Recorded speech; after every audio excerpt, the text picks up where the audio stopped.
The grand chamber of the Galactic Council stretched high above, its crystal dome revealing the dance of 3 moons against the purple sky of Centauri Prime.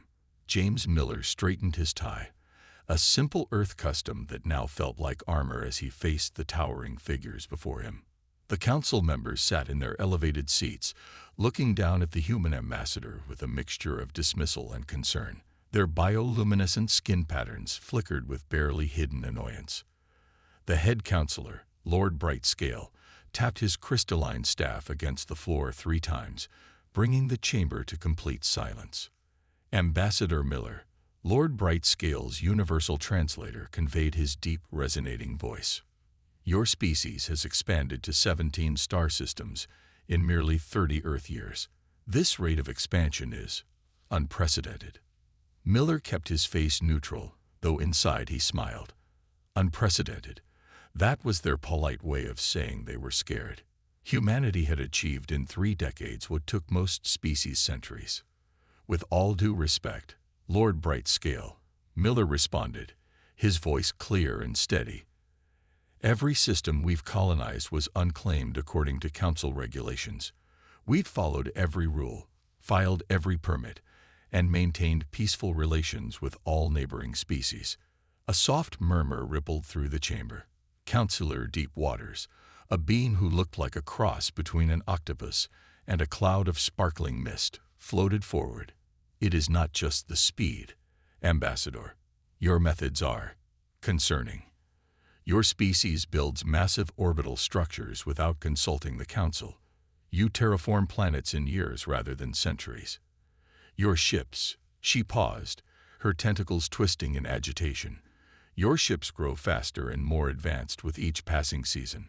Miller resisted the urge to sigh. The same old fears, dressed up in diplomatic language. Humanity was too fast, too efficient, too innovative. The Council preferred species that took their time, that spent centuries contemplating each small step into space. The Council has reached a decision, Lord Brightscale announced, his scales shifting from gold to deep blue. Humanity must halt all colonial expansion for the next 50 standard years.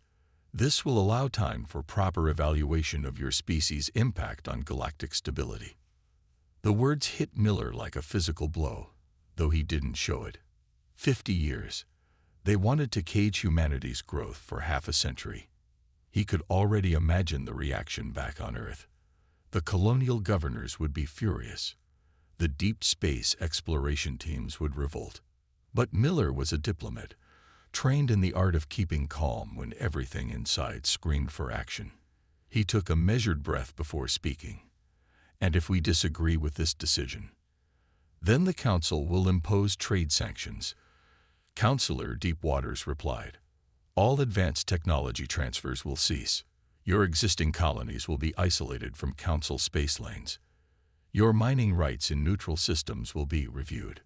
Miller noted how several Council members shifted uncomfortably at these threats. Not all of them agreed with this heavy-handed approach, but the old guard was pushing hard. They saw humanity as children playing with dangerous toys, expanding too fast, growing too strong. I will convey your decision to Earth's government, Miller said carefully. But I must remind the Council that isolation rarely leads to understanding. And understanding, I believe, is what we all seek. As he turned to leave the chamber, Miller caught glimpses of different reactions among the Council members. Some showed relief, others guilt, and a few showed something that looked remarkably like fear. They thought they were containing a threat, but they were making the grave mistake. Humanity had faced limitations before. They had faced threats, sanctions, and impossibilities. Each time, they emerged stronger, more innovative, more determined. The Council thought they were placing a cage around humanity. They didn't realize they were creating a challenge. As Miller's shuttle departed Centauri Prime, he began composing his report to Earth. The Council had shown their hand, revealed their fears. Now humanity would do what it did best: adapt, innovate, and prove everyone wrong. Again. The stars streaked past his viewport, each one a reminder of humanity's endless drive to explore, to expand, to grow. The Council had just made their first major miscalculation about the species they were trying to contain. It wouldn't be their last. Admiral Kate Thompson stared at the holographic display. Her gray eyes narrowed as she studied the movement patterns of alien ships. The command center of Earth's Deep Space Monitoring Station was quiet at this late hour, but she wasn't alone. Her coffee had gone cold, forgotten as she watched the pieces of a puzzle come together. "Run it again," she ordered. The AI system replayed the last month's ship movements across 300 light-years of space. Red dots representing Council vessels moved in what seemed like random patterns, but Thompson had spent 20 years reading the stars. This wasn't random. Computer, overlay the restricted zones from the Council's mandate. Blue circles appeared on the map, marking the systems humanity had been ordered to avoid. Thompson's suspicion turned to certainty as she watched. Council ships were sneaking into these systems, one by one, establishing hidden bases and mining operations. "Those sneaky devils," she muttered, allowing herself a small smile. "They're not just stopping us. They're taking what they told us we couldn't have." The door slid open with a soft hiss.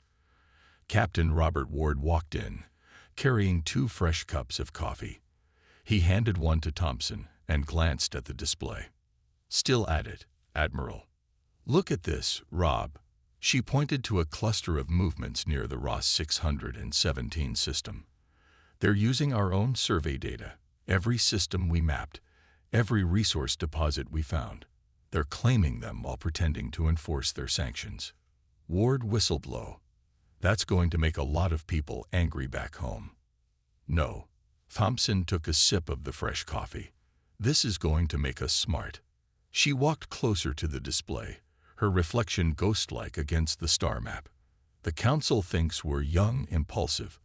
They expect us to react with anger, maybe even try to fight back directly. That's exactly what we're not going to do." Ward raised an eyebrow. "What are you thinking?" Thompson's fingers danced across the control panel, highlighting specific systems. "They forgot something important about humans, Rob. We don't just fight. We plan. We adapt. And most importantly," she grinned, "we're very, very good at keeping secrets." She pulled up detailed scans of the Council ships. "Look at their technology. Advanced, yes, but they've become comfortable, set in their ways. They think being older means being better. And you have a better idea." "I do." Thompson brought up a new display, showing blueprints for a series of small, automated stations. "While they're busy stealing our surveyed systems, we're going to develop something they've never seen before. Something they won't expect from the young, impulsive humans." The blueprints showed stealth technology far beyond anything the Council races had developed. Not through superior engineering, but through thinking differently. The Council races relied on complex energy fields. These new human stations would use simple physics in ways the ancient races had never considered. "Every move they make, we record," Thompson explained. "Every violation of their own laws, every secret base, every stolen resource. We build our case and our new technology in silence. Let them think their plan is working." Ward studied the blueprints, understanding dawning on his face. "We're not just gathering evidence. We're setting a trap." "Exactly." Thompson's smile grew wider. "A trap that doesn't need weapons or warships, just patience and human ingenuity." She looked back at the star map, watching the Council ships move through what they thought was empty space. They had no idea that humans were already there, watching, waiting, and preparing to teach them an important lesson about underestimating Earth. "Send this data to Ambassador Miller," she ordered. "Tell him to keep playing their game for now. Let them think they've won." As Ward left to transmit the message, Thompson raised her coffee cup in a mock toast to the moving dots on the display. "Enjoy your victory, friends. Humans have always been good at surprising those who underestimate us." The stars continued their eternal dance across the display, bearing silent witness to the beginning of humanity's clever response to the Council's deception. The underground facility buzzed with activity. Deep beneath the Rocky Mountains, In a place that officially didn't exist, Earth's brightest minds worked on what they called Operation Checkmate. The main lab stretched for half a mile, filled with prototype ships and strange devices that seemed to bend light itself. Dr. Tom Baker wiped sweat from his forehead as he adjusted the final settings on the stealth field generator.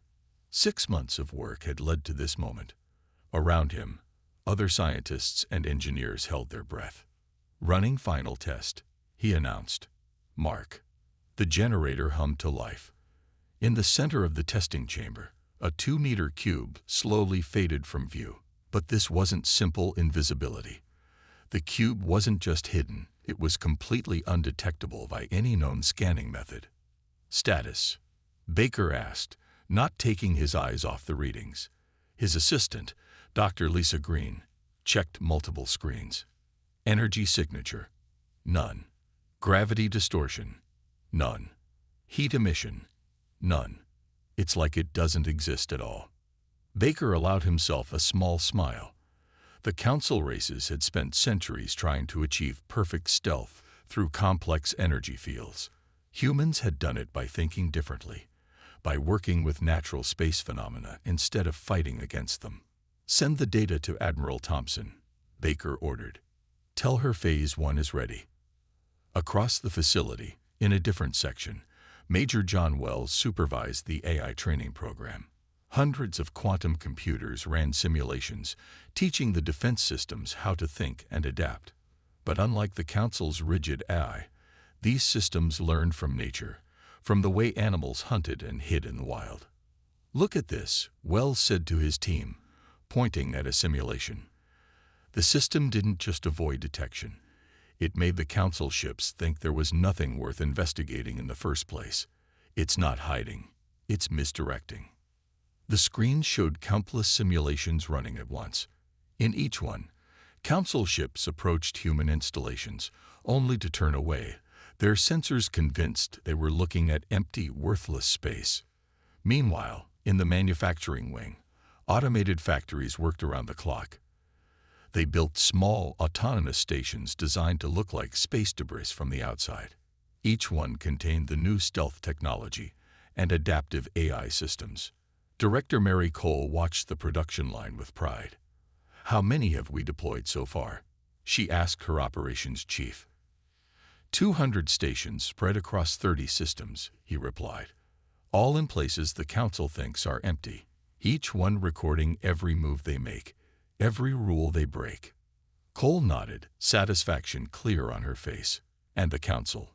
Still smugly confident, their latest report says human activity has dropped to almost nothing in the restricted zones. They think we're actually obeying their sanctions. In the command center, Admiral Thompson reviewed the progress reports from all departments. The plan was coming together faster than even she had hoped. Humans might be young compared to the Council races, but they made up for it with speed and creativity. "Message from the outer stations," her communications officer reported. "Council ships are increasing their activity in the Ross 617 system. They're setting up what looks like a permanent base." Thompson smiled. "Perfect. They're right on schedule." She turned to her staff. "Begin Phase 2. Deploy the special package to Ross 617. As orders went out, Thompson thought about how the Council would react when they finally realized what humanity had done. They thought they were dealing with simple, predictable newcomers to the galactic stage. Instead, they had pushed humanity to innovate in ways they couldn't imagine. Status report from Dr. Baker's team, an aide announced. "The new stealth systems are showing a 100% success rate in all tests." Thompson looked at the massive screen showing all their hidden stations across Council space. Each one was a tiny dot of light, invisible to all but their own sensors. Together, they formed a web of watchful eyes, gathering evidence of every Council violation. "They think they're teaching us a lesson," Thompson said quietly. "But they forgot the most important thing about humans. We're at our best when someone tells us we can't do something." The preparation was nearly complete.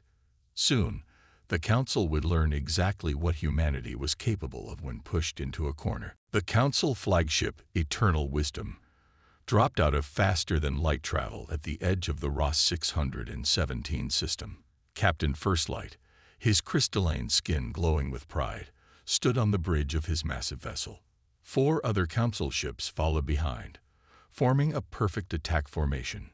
"Scan the system," he ordered. "Show me what the humans have abandoned."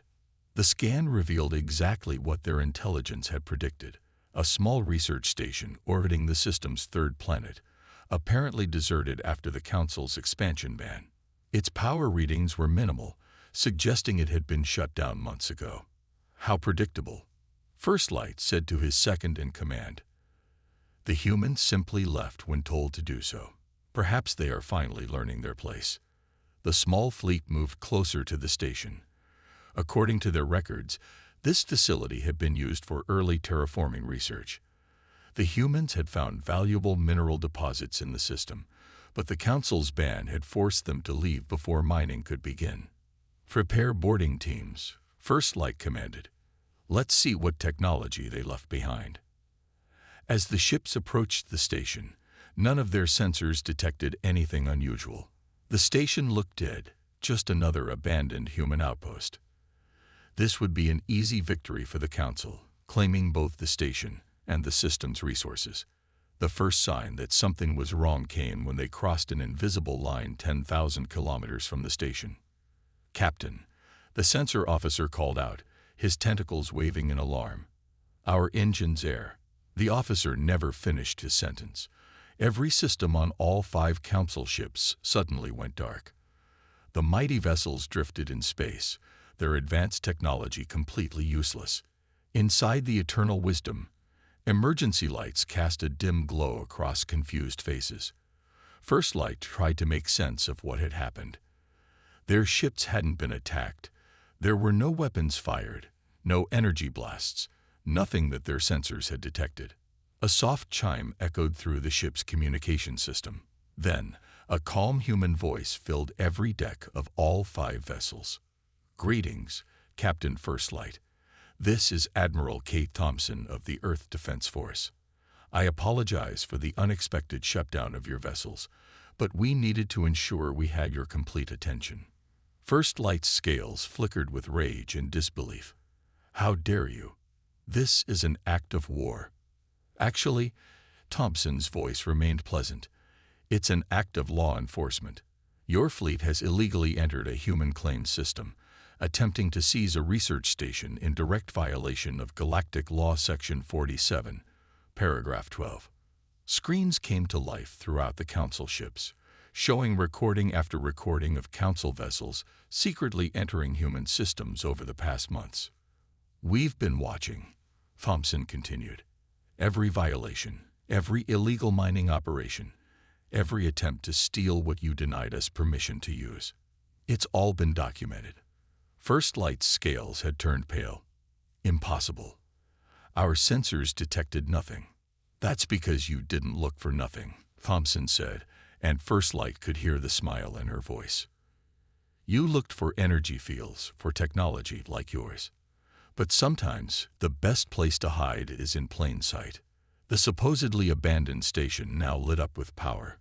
Hundreds of small objects that had appeared to be space debris revealed themselves as active monitoring platforms. "Your ships will regain power in exactly 1 hour," Thompson explained. "That should give you time to consider your options. You can either leave this system and report your failure to the Council, or—" She paused for effect. "Or we can send our complete record of Council violations to every member species in the galaxy. I believe some of the younger races would be very interested in how the Council enforces its own laws." First Light stood in his darkened bridge, understanding finally dawning. The humans hadn't been contained by the Council's ban. They had used it as an opportunity to expose the Council's hypocrisy. "The choice is yours, Captain," Thompson concluded. "But remember, we're watching. We're always watching." The communication ended, leaving 5 powerless Council ships floating in space, their crews coming to terms with a humbling truth. They had severely underestimated humanity's capacity for clever planning. And this was just the beginning. The Galactic Council chamber erupted in chaos. The massive holographic display in the center of the room showed hundreds of recordings playing at once. Each one revealed council ships breaking the very laws they claimed to uphold. Ambassador James Miller stood calmly at the speaker's podium, looking exactly as he had months ago, when the council had issued their ban. But now, his quiet smile carried the weight of absolute certainty. "As you can see," he said, his voice cutting through the noise, "we have documented over 3,000 violations of council law by council member species.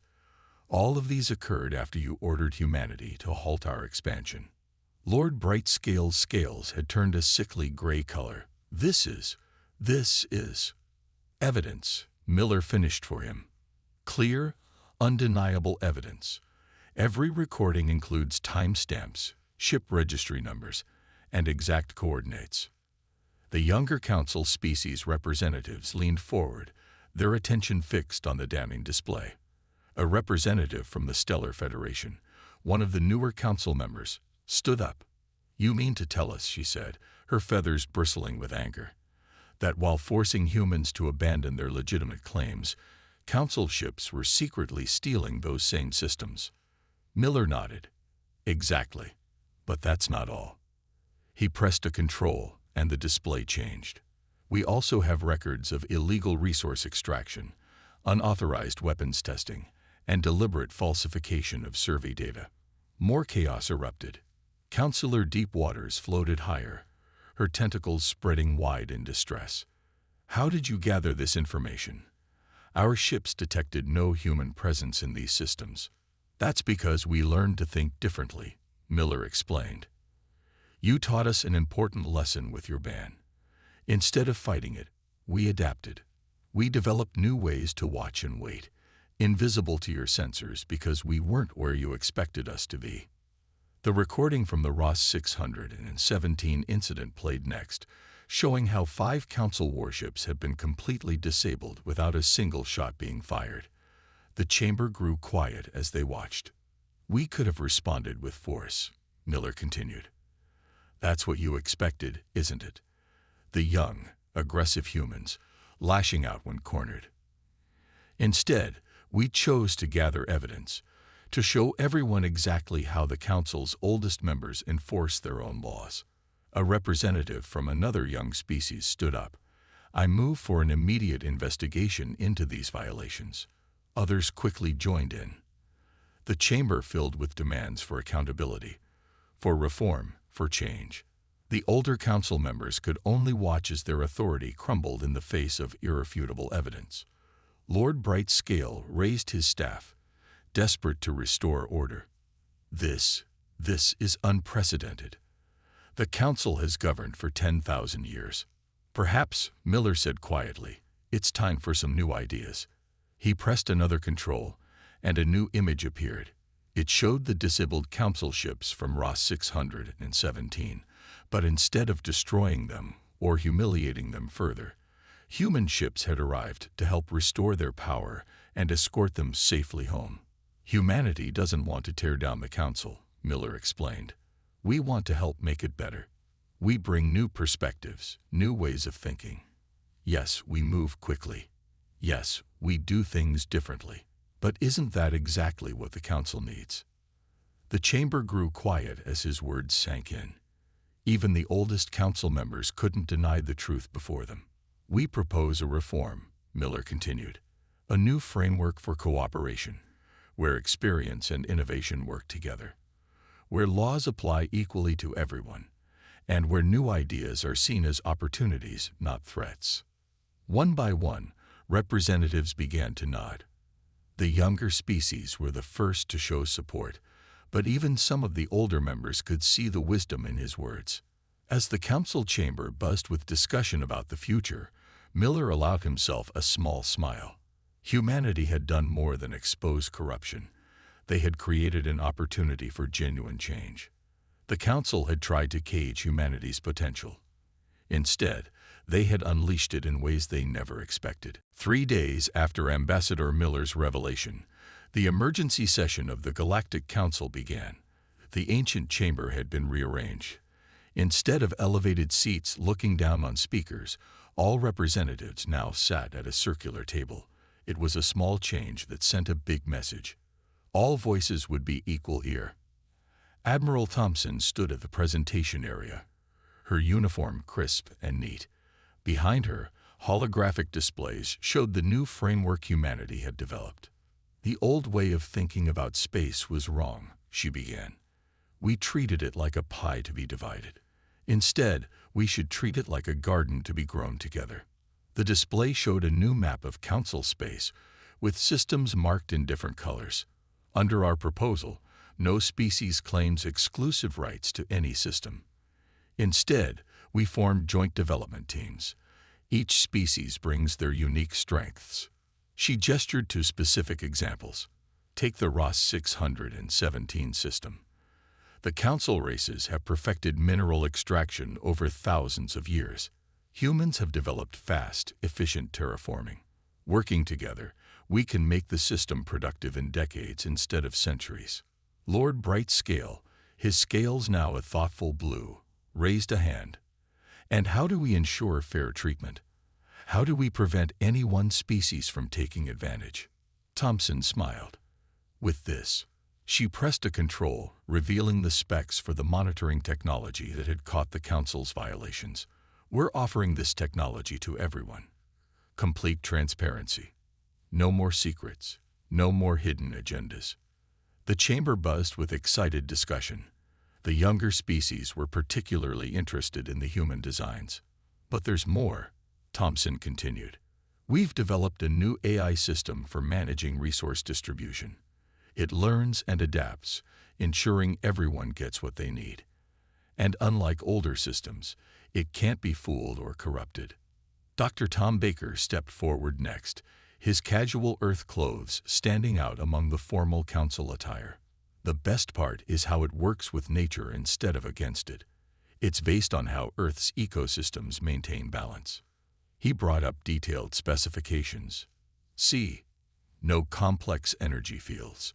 No massive power requirements. Simple, elegant solutions that anyone can understand and verify. Complete transparency." The council members studied the designs with growing interest. Even the oldest races found themselves impressed by the elegant simplicity of human engineering. "We also propose joint defense fleets," Thompson added. "Mixed crews, shared technology.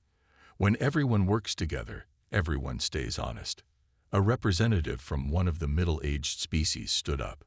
"This is revolution in how we operate." "No," Miller said, joining Thompson at the front.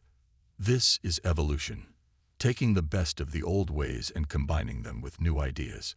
The Council has 10,000 years of experience. We'd be fools to ignore that. But sometimes fresh eyes see new possibilities." The next few hours saw intense discussion as details were debated and refined. But the mood was different now. Instead of suspicion and fear, there was excitement. Ideas flowed freely between species young and old. Near the end of the session, Councillor Deepwaters made an unexpected move. Her tentacles formed the pattern of formal approval as she spoke. "I propose we accept the human framework," she announced. "Not because they forced us to, but because they showed us a better way. When we tried to cage them, they responded not with violence, but with wisdom." Lord Brightscale rose slowly, his scales shifting to the gold of formal occasions. "The Council has ruled through power for 10,000 years.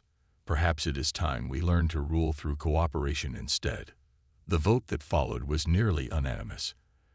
As the session ended, Miller watched representatives from different species already forming working groups, sharing ideas, making plans.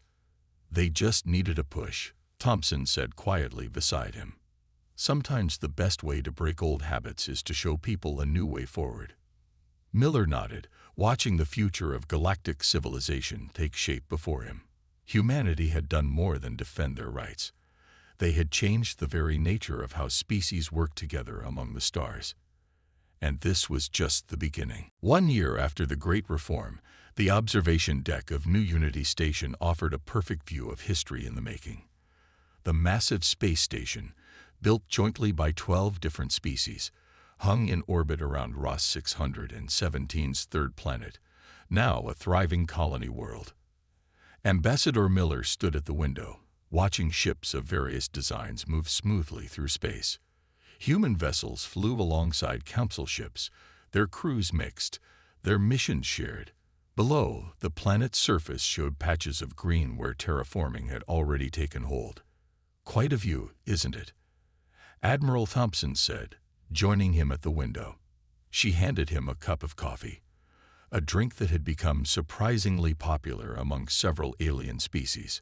"Hard to believe it's only been a year," Miller replied, taking the cup. "Look there." He pointed to a new ship emerging from the station's construction dock. Its design was unlike anything seen before, a perfect blend of council efficiency and human innovation. The ship's hull gleamed as it caught the light of the system's sun. "First of the new Joint Patrol Fleet," Thompson explained. "Crew's a mix of 6 different species. They start their first mission tomorrow." The door behind them opened, and Lord Bright Scale entered. His scales now regularly showed patterns of gold and blue, colors of prosperity and wisdom. He had become one of the strongest supporters of the new system. "The latest reports are excellent," he announced, his translator carrying the warm tone of his voice. "Resource production is up 300% across reformed systems. Conflict rates are down 85%. The young races are flourishing under the mentorship program." Miller smiled.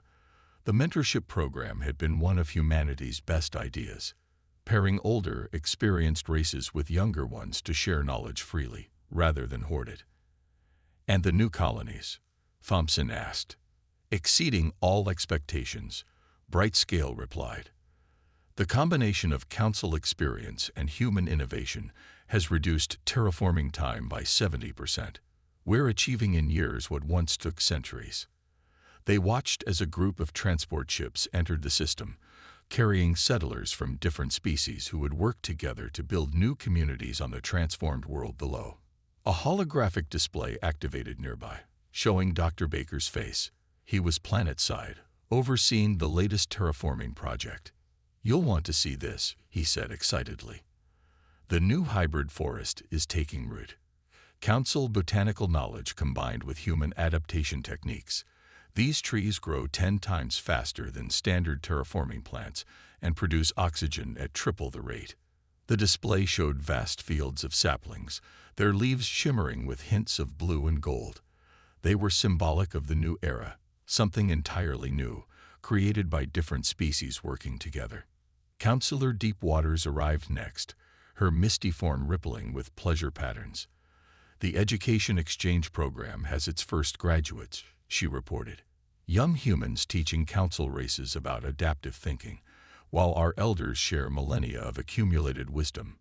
Miller turned from the window to face them all. "A year ago, the council thought they needed to contain humanity. Instead, they freed themselves from old limitations. And humanity learned to temper speed with wisdom," Thompson added. "We're better together than apart." Outside, a small ship appeared, its design clearly of human origin, but incorporating council technology.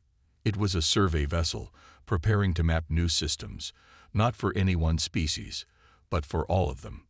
"The Galactic Cooperative," Bright Scale said proudly, using the new name that had replaced Galactic Council, "built on trust, transparency, and shared progress." As they watched, the sun of Ross 617 rose over the planet's horizon, its light catching the ships, the station, and the growing forests below. It was a new dawn, both literally and figuratively. "They underestimated us," Miller said quietly. "But in the end, we showed them something better than they imagined. Not human dominance, but human cooperation." The observation deck fell quiet as they watched the activity below.